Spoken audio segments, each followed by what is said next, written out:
Welcome back, everybody, to another episode of Movie Social. We're your hosts, Ricky and Steph. What up, what up, what up? And today on Movie Social, we are the revolutionary. Nah, I'm just kidding. No. We are. Man, we gonna get into it. Yeah, but before we get into that review here of Judas and the Black Messiah, if you didn't know already, if you like us here on this channel and you want to support us, go ahead and like the video, subscribe to the channel, and share the video and channel with your family and friends. And all right, let's break this down. One, Man, let me just say like this, right? this country has not changed a bit since the events that have occurred in this movie. That's all I can say on that part. I'm gonna just say that they picked a very good title for this movie. Mm-hmm. A few things real quick. Remember how we say, or how we talk to how a movie is supposed to capture your imagination, your ideas, and your emotions. Mm-hmm. And then there's times where movies do it so well that the character who is portraying, the actor or the actresses that is portraying that particular character, Mm-hmm. like sometimes it blurs the line between who they actually are, Yeah. and just reality, right? Oh yeah. I For this time being, yo, Stanfield. I don't like him. right now, bro, you're on my list. And it's crazy because he's such a good actor. Yeah, but even more than that, when they showed the picture of the actual person that he was portraying, they look so similar. Yeah. I'm like, they did a good job with this pick. Yeah. And Judas, I could call you so many different names because again, he was a punk, like so many names through this movie. I mean, All I can say is when they showed at the end of all this, the actual real interview his only interview he gave about his events and all this, and him trying to defend himself, I'm like, really? You're really going to sit here and try to defend the mass murders of innocent black people fighting for their freedom and rights, all because white people want to keep power over us out of fear of nothing, and you're going to defend yourself for this, and then eventually killed yourself after this aired, which I did not like that they aired it on Martin Luther King's birthday. Yeah. Another thing, man. The FBI agent. Oh. I ain't like you since like Mike. I haven't liked him in most things he's been in. I ain't like you since like Mike, and that was when I was young, and you was a kid then. I don't like you now. And you made it even worse for yourself. Okay. Woo. But you know what? It was at times when you seen and felt like he kind of didn't want to go along with what was going on. It did seem like that. But he had to because he was white. He had to go along. But let's talk a bit about the whole revolution here, where you had the racists joining up with the blacks and joining up with the Puerto Ricans, So Hispanics. I was like, So here's the thing about that. I'm not going to. I don't know this as much, right? But to me, after listening to what this particular group.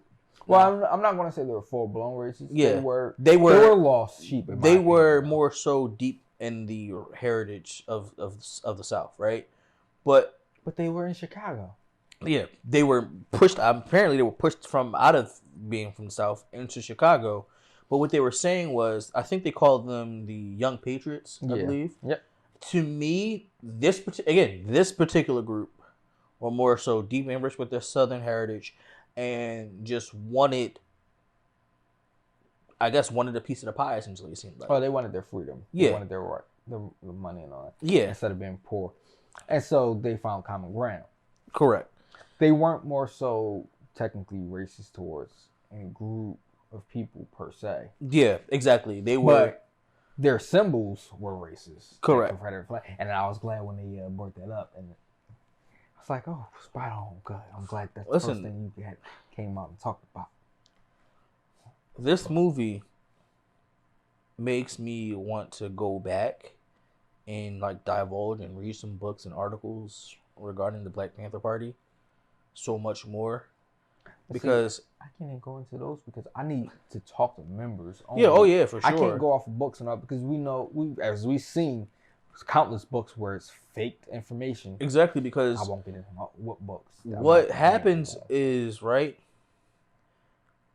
white America in general, right, will make it seem like the Black Panthers were all about killing and all this other stuff, whereas well, we know they were literally trying to empower their community and uplift them and fighting the oppressors, and to basically make like, yo, listen, y'all gave us this, but we deserve so much more. But see what they didn't like. See what white America didn't like. It was the fact that they were willing to defend themselves by any means. Exactly. And that's what they tried to use as the portrayal of why they were so bad. Exactly. Like, you just because, like, I mean, it's the same way Trump and these white supremacists have tried to make Black Lives Matter and other groups be considered terrorists and all, when in all reality it's Trump, Proud Boys, and all these races. Yeah, it's not like, I want betterment for my people, but I'm not going to let you threaten us with weapons and think y'all just going to have an upper hand. No, we're going to arm ourselves just in case. Honestly, it needs to go down. And it's happening again now. But this movie definitely has made me want to have more of these made. I would love to see them do a movie on the MOVE movement and the bombing of 85 in Philadelphia, which still to this day, our government has yet to really acknowledge. Yeah. Another thing, we were talking about this. This movie has the trial of Chicago 7. They basically line up as far as the timelines. Well, yeah, I mean, they had to. Yeah. Factual information, factual events. And it was good to see that. And in this trial of Chicago 7, that he did mention Fred Hampton getting murdered while he was asleep. Yeah. And, first of all, that scene alone had my blood boiling. Listen, man, so much. 99 bullets, bro. It is an exact replica of Breonna Taylor's situation. 99 bullets. And just because they shot back once. You have a right to defend your home. They did not announce themselves at all. Nope. They had no proper cause to be there and fired not once, but from all angles, immediately upon trying to break into the home. Sounds familiar, right? Breonna Taylor's situation? And a lot of others. And then what happens? Oh, we're going to go take them to court, try to sue, but we're going to drag this out for 12 years and only give you $1.85 million out of the 40-something million that you were asking for to split amongst almost 10 people or more. Listen, what really bothered me, and it would have made me think, was at first it didn't feel like these were cops. To me, it seemed like the cops hired mob men.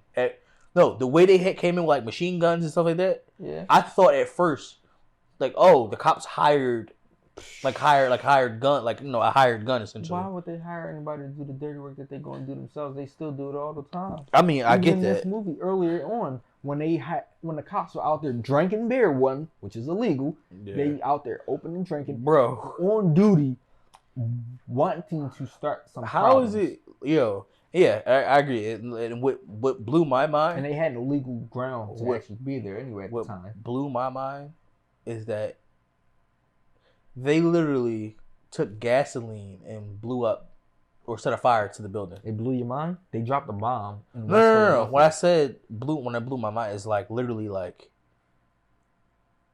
I was stuck. I was stuck. The reason why I was stuck is this.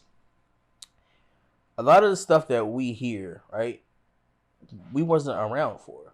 You know what I mean? Mm-hmm. And when you see it in your face, you feel differently. Like it's different than hearing about it. I mean, they still do that same stuff today, though. That's the problem. I don't see nothing. None of this surprises me. All of this stuff. Oh no, I didn't say it surprised me. It just was just like, wow. You know? I can't even say wow. I'm like, it's happening now. You still have this stuff going on today They didn't learn anything in 85. They didn't learn anything in the 50s. They didn't learn anything in the 60s, 70s. None of that. Hell, they didn't learn anything in 2020. Yeah, I mean, what's going to happen in 2021? We don't know.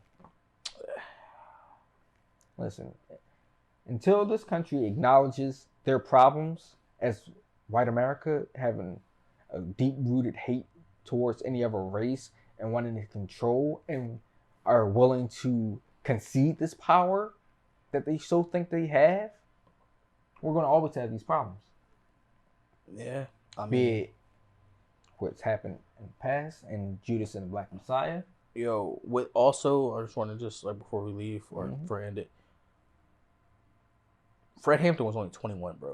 That was all I can say is being 30 now, knowing when we first turned 21, yes, some things have improved to a small smidget of extent where we have some more luxuries. But for him to do all of that before 21 makes you think, what are you doing? Yeah, I was going to say that. Up. Like, I was going to exactly say that. Like, at 21, we were lit, like, college partying. And, bro, I wasn't just partying. I might have gone to bars here and there, but I was focused on work, making money. Well, I mean, but you wasn't in school, right? No, I was in school. Oh, well, I was literally in college. I was a college kid, or a college student, whatever you want to call it. Yeah. I was in college, partying, studying, chilling with my friends, chilling with my girlfriends, stuff like that, whatever. But at 21, this man was literally leading a revolution to uplift his community. Yeah, and I see because of the times, some things have changed between then and now. Mm-hmm. Because then you still had you had a lot of segregated places. You had a lot of out in the open police brutality left and right. It wasn't hidden behind doors like a lot of things have been until recent years. Mm-hmm. So for when we were growing up, things weren't always the way that it was then. Yeah. So we didn't have the drive as on the average to do this. Now you still had people that was doing that. Oh, for sure. But it wasn't on the massive scale as you had it back then. Yeah. And honestly, it's back on that rise now because you need it again now. It's getting back to the point where everything's being exposed out and openly thanks to modern technology. Mm-hmm. They say history repeats itself, but let's hope we can change it to not fully repeat. Because we can't have a repeat of the events that happened in Judas and the Black Messiah. Yeah. But you have a message for informants here.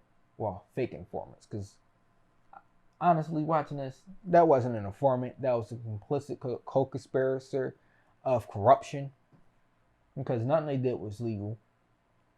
No. And they jailed a man for 2 to 5 years for allegedly stealing $70 worth of ice cream.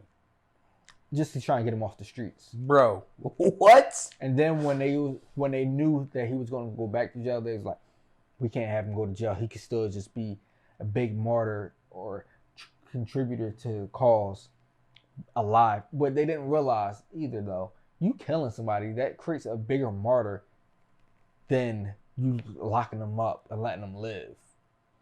Mm-hmm. Why? I don't understand that. Why society still doesn't recognize that today. Killing somebody for their beliefs and what they believe in creates more people to believe in the same thing. Mm-hmm. Just like if I was to go out there right now and say this government is corrupt and crazy, and then the next day I drop dead for it, you're going to have a lot more people that believe it. I mean, I'm not wrong right now. But, yeah. You have a point. A very, very valid point. But it is at least good to know that his child's mother and child are still fighting the cause. Yeah, that's very, very, very, very, very, like... in a different format for way. Very encouraging. Very encouraging. But let us know what you guys think about this movie in the comments below. But until next time.